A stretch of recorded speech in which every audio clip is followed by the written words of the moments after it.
Hi, David Moore, Dallas Morning News. Before we get to the significance of the win and the San Francisco game, what were you doing in the locker room last night? What was I doing? I was doing what I always do, celebrate a victory. That's how you celebrate? Well, yeah. Glad you enjoyed it, David. It was just a teaser, so that's yeah. Oh yeah, yeah. I was kind of stuck in between a break dance and the gritty, so I just had there wasn't so many damn cameras in there. I need a little more room, so. Nothing holding you back now? Yeah. I'm on to San Francisco.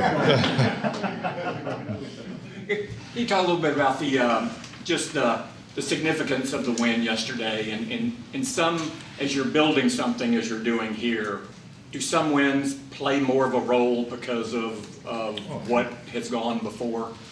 Absolutely. I mean, there's nothing like playoff wins. There's so much more that comes out of it. I mean, just obviously to win to advance and to be here game planning for the divisional round, that's part of it. But just the experience, that you gain in those types of games. The intensity. There's so much that comes out of winning in the playoffs. Absolutely. So for Telegram, can you just give us a quick injury update? What do you know about Curse and his situation? Yeah, J.K. is he has the knee injury. We won't do a whole lot tomorrow just because of coming off the Monday night game. So we'll be in a walkthrough phase. He may be able to participate in that.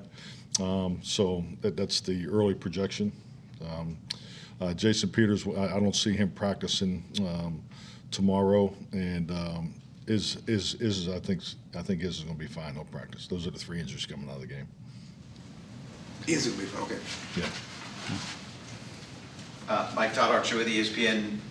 How quickly did you look at last year's playoff game against that, or is that even something you look at? I watched last year's playoff game actually over the weekend, but I primarily just start watching the Seattle game and just going back through the breakdown games, Vegas and so forth. So yeah, I think we have the information we needed from last year. With what Purdy's been able to do, how remarkable is a last pick of the draft to be able to do what he's been able to do? Yeah, I think it's a great example of it. It's not where you start. It's where you finish in this, and he's off to a great start. Super productive. Love his instinct. Like the way he plays the game. So he's added a lot of playmaking to the quarterback position for him. Did you guys meet with him at the combine? Did not. No. Were you going to be criticized for that, or? No. I didn't know if he was on the. I personally did. Yeah, I'm sure our coaches did. And, yeah. John Michelle, The Athletic. Where are you at with the kicking situation? Do you guys plan on bringing anybody else in, or are you just going to go? No. I mean, as far as today, I don't have anything to report on that. I mean, I think the biggest thing is, just to make sure, we got a good plan with Brett moving forward. Just make sure he's ready. He was up here earlier in the day meeting with John and Stu. So yeah, but we're going to forge ahead, and so that's as of right now, that's the plan. Calvin Watkins, Dallas Morning News. Were you aware that you guys are down to your last K-ball?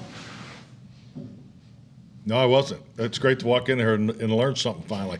But yeah, no, that's I did not know that.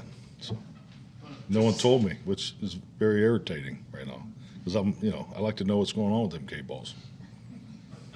When you look back on what happened to Brett, was it just a bad night at the office, or something else? I mean, it's just like anything. There's always more to the story, and I think it's just like anything. You have to look at the facts and stay on top of it. But at the end of the day, we all have a job to do. He knows he has to put the ball through the uprights, and he's been super productive and consistent for us. And it's just like anything.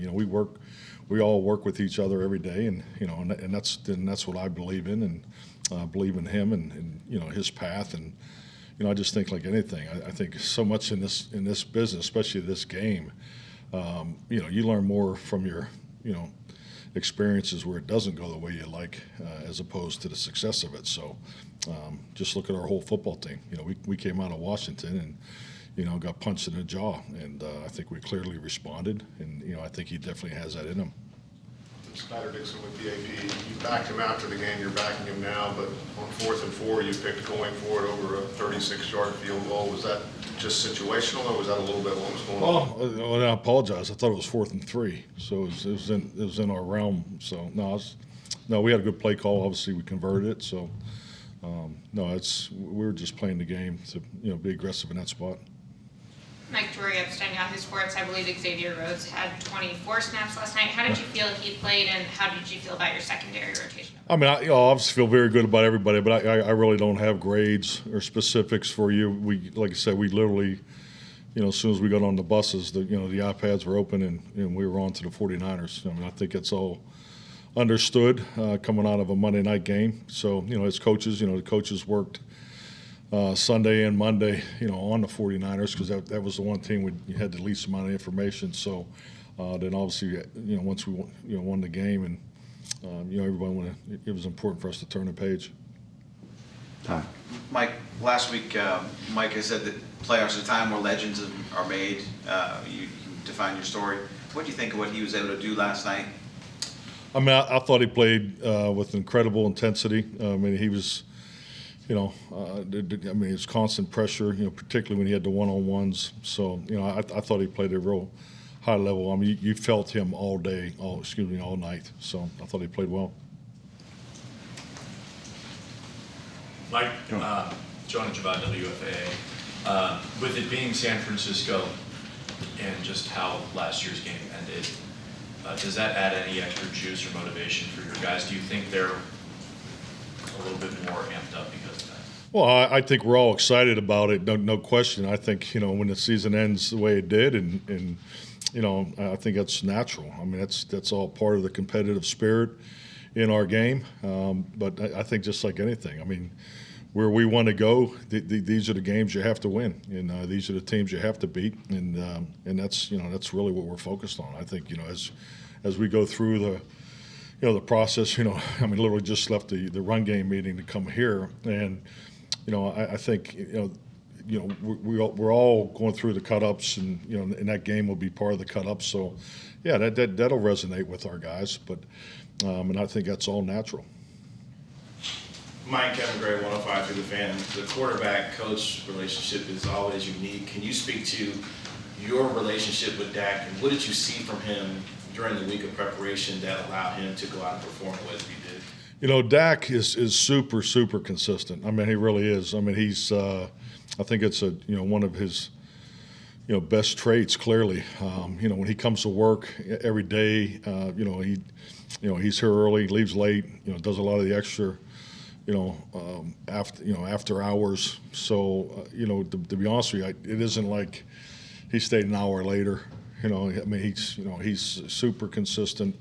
When we get into the practice environment, things aren't right. He wants to do it again. So, I mean, that's all normal. But, as a whole, I would say our football team was I want to say engaged. We just had a lot cleaner practice, and that's normal in playoffs week. But as far as him personally, his preparation is usually top notch. Grant Silver, Star Telegram. Jerry talked about his game being like an impetus for something. Who did? Jerry just talked about how this can be an impetus, and your game more just about the win, the confidence, and everything else. Do you buy into that this could be more than just what it was, just because of the confidence you get by getting this win? Well, I mean, confidence is such a huge part of our game, and it's you definitely have to have it to be successful. So, but it is one win. It guarantees us 4 more quarters to advance, and that's I think our perspective on how we approach each and every game has been pretty damn good. And the regular season's over. I mean, that's why when you walk through that door into the postseason, the intensity and the focus definitely is heightened. So yeah, I think that. Clearly, the confidence that we had going into the game, we felt really good about the plan, our matchups, and everything going down there, and we converted it. So, mission accomplished. Now this is a different mission. Obviously every game's different, and but yeah, definitely we got a lot of confidence coming out of this last game. You lost Peters in that game. I don't know if you'll have him Sunday, but once again, you got to juggle the line. Mm-hmm. How do you guys have been able to do that this season? Well, I mean, we have a lot of experience in it. I mean, it's been like that all 3 years. I think, when you look back and, we've talked about this in here a number of times, why were we rotating the way we were? And it was just, frankly, just paying attention to the way it's, the way it's gone. I mean, we haven't been able to line up with the same five, but I think our prep for that has positioned us well for these circumstances. So I think it's just really paying attention to how things have gone in the last 2 years. Michael Gelfman, Dallas Morning News. Did Tyron seem to have like another week under his belt there at right tackle in terms of increased comfort? Did you see that he was moving? Oh yeah, without doubt, you could feel it at the end of the week. I thought he had his best practice on Saturday. Even going down through the fundamentals. I think things were, the fits were better, the footwork. So I mean, it's just like anything. When you switch from the left side to right side, there is an adjustment. But I thought he clearly played his best game at right tackle.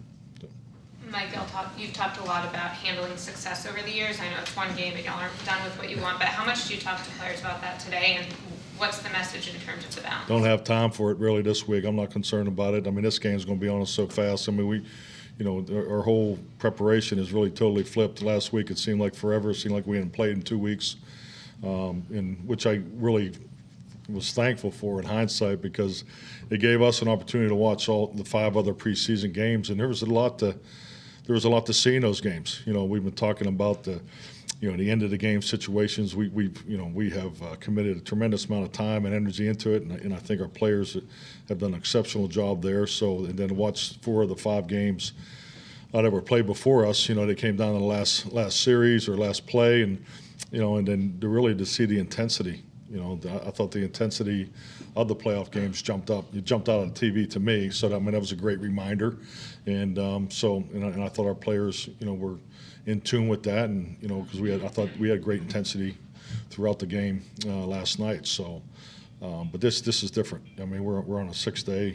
It's everybody was here today getting their workout in, and going through the training room and doing the extra self-care things that are needed, and we'll be back at it tomorrow.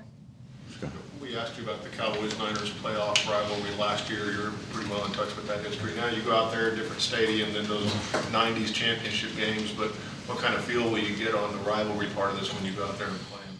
Well, I think anybody that was around in the 90s, I always remember a story. I thought it was interesting too. I didn't know any better, but Marty Schottenheimer dressed the football team one particular year, 93, 94. I don't remember exactly when, but he talked about the league, and he talked about how the league was structured. He goes, you got 2 teams in Dallas and San Francisco. They're clearly, because of their rosters, and they're elite right now. And then there's another group of about 10 to 12 teams. And he goes, and we're in that group. He goes, and he talked about there was another group below that was going up or down, and then there was a group of 3 or 4 teams that were going to be. That's who they were. So, and that's how it was. I mean, you knew that the winner of that playoff game, whether it was in the championship game or the divisional game, was the team that was coming out of the NFC. So yeah, I mean, I think we were all in tune with those teams. Those 90s teams were great teams for both San Francisco and Dallas. Mike, this is 4 straight weeks where your team is having to travel. You study the science behind anything. Do you do anything different this week? Do you keep the same schedule, or how you go about it? Well, I mean, the benefit for us, really, if you look at our regular season schedule, I don't know if there's a schedule that we haven't worked on. We've been on 8-day weeks, 6-day weeks, 7-day weeks, Thursday night football, Sunday night football, Monday night football, so Saturday afternoon football. So, I mean, I think all those experiences have served us well. Rest and recovery is built into every single week that we line up and play. I mean, I think our strength staff and our training staff, I think they're exceptional as far as, having their fingers on the pulse of where guys are, where their bodies are at. So that's something that I take a lot of pride in, spend a lot of time on as far as making sure they're getting ready to go. So that's part of your training environment. It's part of your planning. And, we'll have a good plan for our guys to make sure they're ready to go in San Francisco. On football with Leighton, what kind of impact did he make on his return last night? What did you think? Looked pretty good. you sound like my father. You ask questions you already know the answers to. I mean, yeah, I thought he played great. It was great having him back. We have 9, 10 tackles, so, got his hands on a number of balls. Yeah, I thought he played exceptionally well. When you guys drafted Tyler Smith, the vision was for him, he said, to be a left side player. His ability to start at left guard, slide out to left tackle, seemed very seamless. What do you think was elemental in terms of getting to this point, and what do you think of how he handled it? Well, I think number one, I think what he's done is remarkable. I mean, I go back through the years. I don't know that I've ever seen a rookie. I mean, the only rookie that I recall, was Will Shields. He started in 1993, played at Tampa. I think he got in the second quarter, third quarter, as a rookie, and then started the rest of the year. And then I think he started the next 16 years in a row after that. But that's the only young lineman that I recall that played right away and played at a very high level. So, and I think what makes Tyler is even more special, he's done it at 2 positions. And just love what he brings to the table. Super consistent. Another young man that has, high work ethic. He's up every morning, 7 a.m. in Jeff Blasco's office. So, I mean, just once again, he's off to a really good start. He's built a heck of a foundation to build off of, and I think he's had a tremendous rookie season. You've mentioned how part of your job is to support your staff too and to help them grow as coaches. With the Broncos scheduling an interview with Dan this week, how do you balance that with such a short preparation week? And do you expect him to be in the building with y'all until you leave to San Francisco? Yeah, definitely. I mean, I think just like, I'm not going to get into specifics of anybody's other opportunities, but, the good thing for us is, we have some experience with both Dan and Kellen going through it last year. So, Dan's the ultimate professional, and he will not jeopardize anything, to do with the preparation of this game. I think that goes without being said. But yeah, we'll handle all these things the right way. You spent a year as a play caller in San Francisco. What do you remember? I know it was a tough year. I think Alex Smith was your quarterback. And what do you remember most about that? 5 quarterbacks, yeah. What do you remember most about that time there? Injuries and quarterback rotation. No, it was, I tell you what, great organization. Enjoyed it. I think the York family are top notch. Just like you said, it was a short time that I was there. I may have been the only guy that ever worked there that never made it to downtown San Francisco because I never left Santa Clara. But yeah, just a cool place. I think it's remarkable. I was blown away the first time I went to the new stadium. I couldn't believe that they fit it where they fit it. I didn't think there was enough room. But just a great atmosphere, and looking forward to going back. Mike, it's obviously hard to win in the playoffs, but for those who are on the outside looking in, what's the most difficult part about leading a team through these stages as you try to win a championship? Most difficult part? I think the biggest thing, I don't know if it's the most difficult, but I think just the biggest thing is just staying true to who you are. I mean, you got to play your game. This is not a time to change. I think this is an adjustment and emphasize mindset. And at the end of the day, you got to be comfortable that these games are going to come down to 1 or 2 big plays, and you can't win in this league without big plays. You just look at this wild card weekend. I mean, gosh, the games that were won and the big plays in the game. Just sitting there watching Baltimore and Cincinnati. You got one play that was a 14-play swing, and so that's playoff football. But I think not only it's not the challenge, it's just the mindset that you got to embrace that, and that's the beauty of winning playoff games. Is that's the kind of game you're going to play in. John.